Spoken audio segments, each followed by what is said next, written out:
you have it. It's official. Ladies and gentlemen, we've got our top 8 finalists of the season. And yes, Elijah is smiling. It looks like I'm actually excited, but the truth is, I am not. I'm actually mad about it. Yes, I'm not particularly excited about it because it's just off. It doesn't make the final week special. You know, it doesn't give it that final week of the season type of vibe. It's still looking like we're in week 8 or week 7. Yes, I don't know if you get what I mean. And you see, this is just one of those many things that is actually wrong with this season. There's been a lot of unconventionals, which I actually do agree with, that I actually also really love. But this particular one, not particularly excited about it. It's not giving final week vibes. It's not giving, I don't know, but it's not just doing it for me. I don't know about you, but ladies and gentlemen, let me know in the comment section below your thought about it, all right? And I think another reason why it's kind of off to me is because the way tonight's live eviction show opened up, the way it started with so much action, so much excitement. The moment Ebuka evicted Kassia in the first, should I say, 9 minutes of the show, I was already pumped up. I was already excited. Kassia's eviction was not a surprise to me because, yeah, her management team, the Double K Pairs management team, have been very transparent with their intentions, you know, towards not voting for Kassia so that they can channel all their voting power, you know, to Kellyrae in the final week. So I wasn't really surprised. But then there were other exciting things that had happened, and I was getting really excited, you know, also looking at the fact that the past 3 days has been action-packed, overly exciting for us, yes. And I was hoping that they will keep that same energy and evict at least 5 people from the house this week. Because tell me why they have 8 people in the finals. It doesn't really make sense. It's giving, we're desperate for people to give us content, so they should give us content. And worst of all is seeing Nelly still in the house with Suge. I mean, what are they going to be doing? Still faking their relationship? Acting like they actually really care about each other when they don't? I mean, I don't get it, ladies and gentlemen. I mean, listen, it's off for me, but I would love to hear your thoughts about it. Now, before we proceed, hi, you're especially welcome to my channel. My name is Elijah. This is Frankly Speaking with Elijah, and I am the girl with the tea. Before we get into the rest of this video and also the rest of the events for tonight's live eviction show, guys, do me a favor. Please give this video a thumbs up and also make sure you subscribe if you are yet to do so, all right?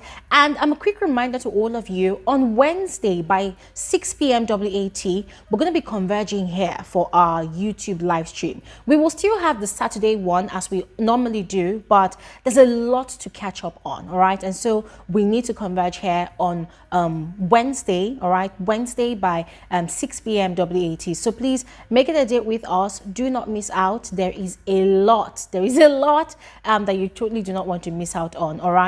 And yeah, all of that said, let's proceed with the rest of this video. So tonight's live eviction show opened up with a bang. Yes, aside Ebuka's usual, you know, brief introduction, there was Kassia's eviction, which was quite shocking for a lot of people. But as I told you all before, I wasn't particularly surprised because I already knew what was going to happen, you know, with regards to Kassia's stay or not staying in the house. Yes, but the part that was quite heartwarming and very entertaining was after our eviction, Ebuka had, you know, gone back to interact with the housemates and had prompted, or rather instructed, Kellyrae to, you know, reveal his secret to the rest of the house. And it was so hilarious, you know, seeing the housemates' reaction. Aside Victoria, who Kassia already informed this afternoon, the rest of them, they were quite shocked. Osi and Ozi, they were the ones that were almost flying off the roof because, remember, they made themselves the sole investigators into the relationship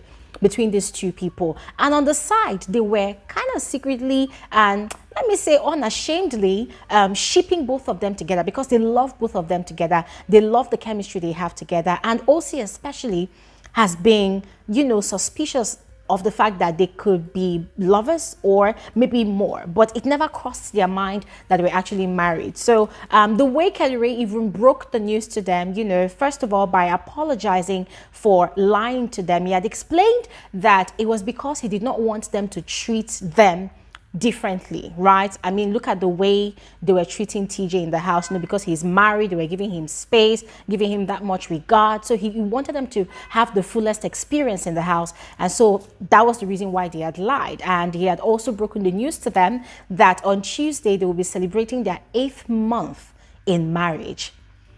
Everybody went wild. But the beauty about it is they were not malicious about it. As a matter of fact, they were quite excited. And you could tell that these housemates have actually secretly been shipping these people together. So game or no game, you could tell that they genuinely liked seeing those two people together. So it was all fun and vibes. And if you ask me, I would tell you that that was the highlight of tonight's live eviction show. Because after then, everything started going downhill, in my personal opinion. Now, quickly moving on to Kassia's brief interaction with Ebuka on the stage after her eviction. Now, beginning with how Ebuka questioned Kassia. Listen, somebody needs to tell Ebuka that the day I see him face to face again, we've actually seen before, right? So the day we see face to face again, Ebuka will need to at least explain to me why he always comes from a place of attack when questioning Kassia, because I will never understand it. Because tell me why Ebuka's style of questioning this girl always makes her look like the villain. Imagine Ebuka was asking Kassia, it seems like you had a problem, or you have a problem with Onyeka. What is this problem? Like, ladies and gentlemen, for crying out loud, from all we've been watching on this show this entire season, does it look like Kassia is the one that actually has a problem with Onyeka? Or it's the other way around? Imagine that whole drama, that whole chaos that happened last night, and Onyeka still looked for a way to drag Kassia and Victoria's name into it. Why didn't Ebuka question Onyeka about it tonight during the live eviction show? I don't understand. If I talk again now that production is protecting Onyeka, people are going to make it look like, oh, glory is coming for Onyeka. But ladies and gentlemen, this is the glaring fact. What sort of question is that? Oh, it looks like you have a problem with Onyeka. Really, Ebuka? Really? You've been watching the show and that is all you could deduce? That Kassia has been the one having issues or having a problem with Onyeka? And you see, I thoroughly loved the way Kassia stood on her business on that stage. She said yes, because Onyeka is not real. And Ebuka was probing once again. Oh, how? And Kassia said, well, she was the one that actually lost her guard. She was the one that lost guard. Ebuka said, how? She said, well, because she was the one that spilled her strategy. Because Ebuka was asking, like, oh, for someone that has a secret, why was it a problem to you that somebody else was playing their own strategy? And Kassia explains that, well, it wasn't me, it was her. She was the one that lost her guard by spilling her secret, her own strategy to me. And Ebuka was like, oh, okay, what was the strategy? And Kassia further explained, oh, by saying that her strategy was to, be close to people, connect to people in the house so as to benefit from their fan base. And ladies and gentlemen, that is the fact. That is the fact. And I think at this point, Ebuka or whoever is concocting those questions, they need to deal with it, because at this point, it looks like they are enabling Onyeka's vile and vindictive narrative against Kassia and Victoria, that they are the ones that are vile, whereas it is the other way around. And I'm not finding it funny anymore.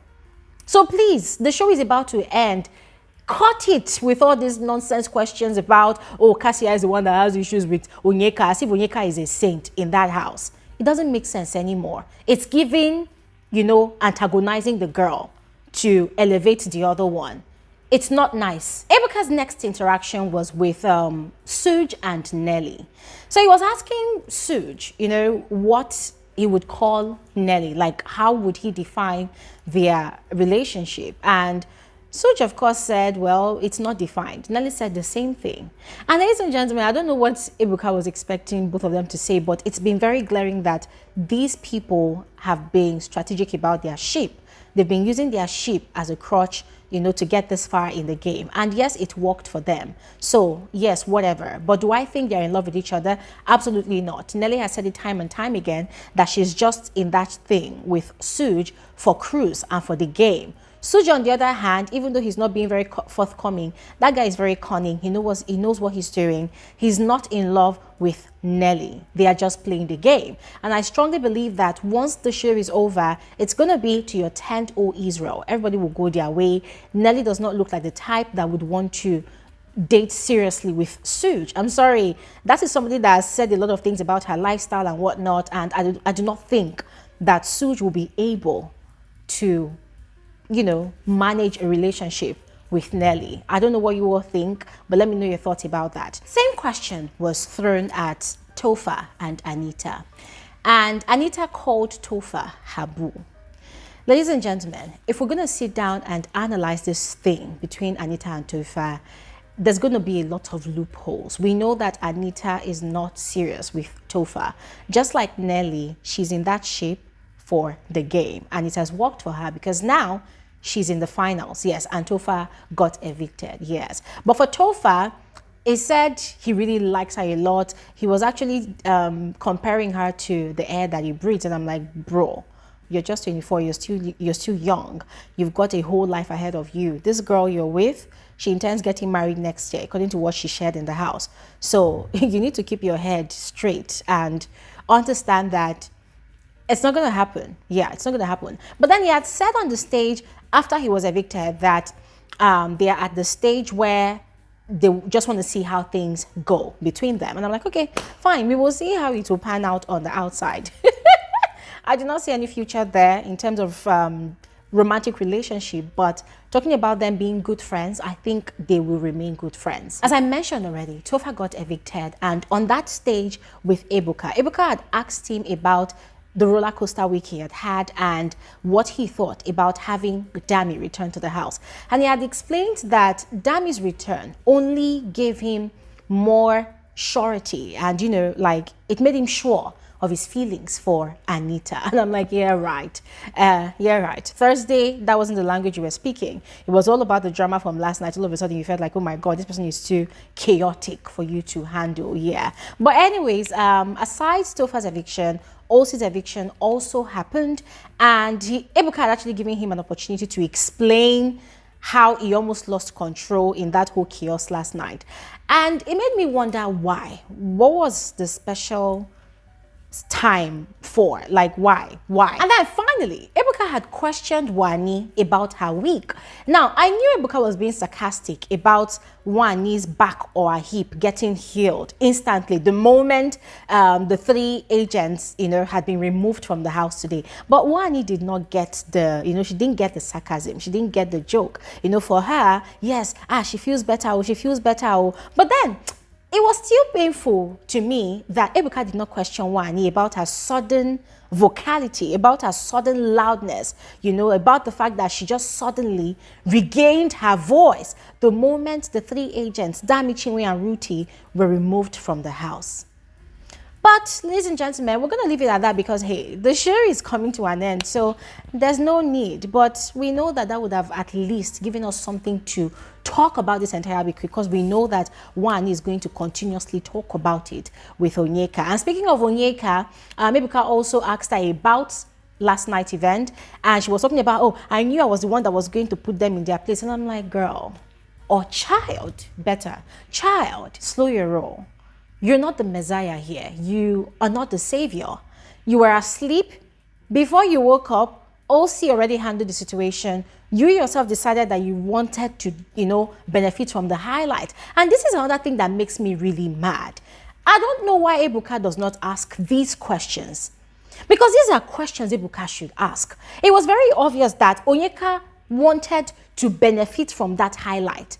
And so in the guise of, oh, I'm going to go and rescue my fellow housemates, my friends, I'm going to go and talk to them, I'm going downstairs. Did she go downstairs? No. Instead, she stood upstairs at the staircase landing there and talking and pointing fingers. These are questions that Ebuka should ask, but Ebuka would not ask. The only question Ebuka deems fit to ask is the one where he would be probing Kassia like an experiment, you know, put at his disposal to dice and slice and poke and whatnot. And it is very, very frustrating.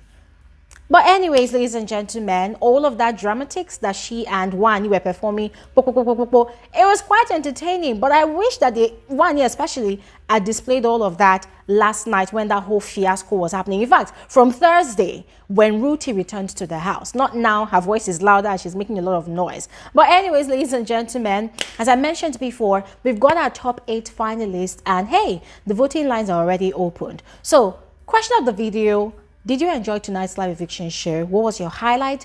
Go ahead, let me know in the comment section below. I'll see you guys on another video soon. Thanks for watching and have an amazing day or evening. Bye.